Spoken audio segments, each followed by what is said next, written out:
Super Radio DZWB Last Report. Mayroon tayong napakainit na balitang tatanggapin. Maniwala kayo hindi. Ngayong nakalipas na mga oras, ito na po ang pinakamainit na sunog. Hindi, pinakamainit na balita. Sunog! Sumiklab sa barangay Putatan sa Muntinlupa City. Balitang tinutok ni Luis Chito Santos. Gaano kainit yan?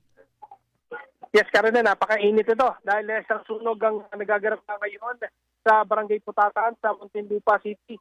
Ayon sa Muntinlupa City Disaster Risk Reduction and Management Office, particular na tinutukoy ng sunog itong isang residential area sa bahagi ng De La Cruz Compound sa Midville. Nagsimula itong sunog pasado alas 5 ngayong hapon at nakataas sa unang alarma.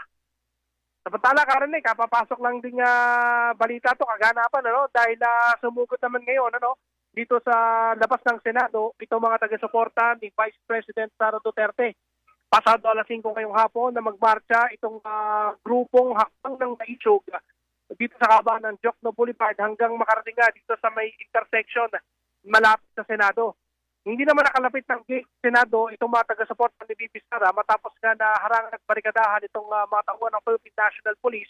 Ito ang bahagi ng kalsadang ito. Nagpapahayag ng pagtutol itong grupo ng Maisog sa nakatakdang impeachment ni Vice President Sara Duterte. Ganyan din yung kanilang panawagan ng zero vote o yung hindi pagboto sa mga papabor o boboto-pabor sa impeachment ng pangalawang Pangulo.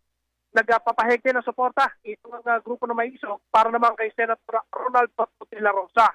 Sa ngayong Kareneno ay nagpapatuloy pa rin itong sinasagawang programa ng hakbang ng Maisog habang pansamantala munang hindi na taraanan ngayon ng mga motorista itong isang linya ng Jokno Boulevard. Lalo na yung kung manggagaling ka ng MOA Complex papunta ng CCP Complex dahil hanggang sa mga oras to ay nakabarikada pa rin yung mga polis at nagpapatuloy pa rin itong isinasagawang programa ng mga taga-suporta ni Vice President Sara Duterte. Ako, si Luisito Santos ng GMA Super Radio DZWB. Balitang totoo. Super Radio DZWB Last Report.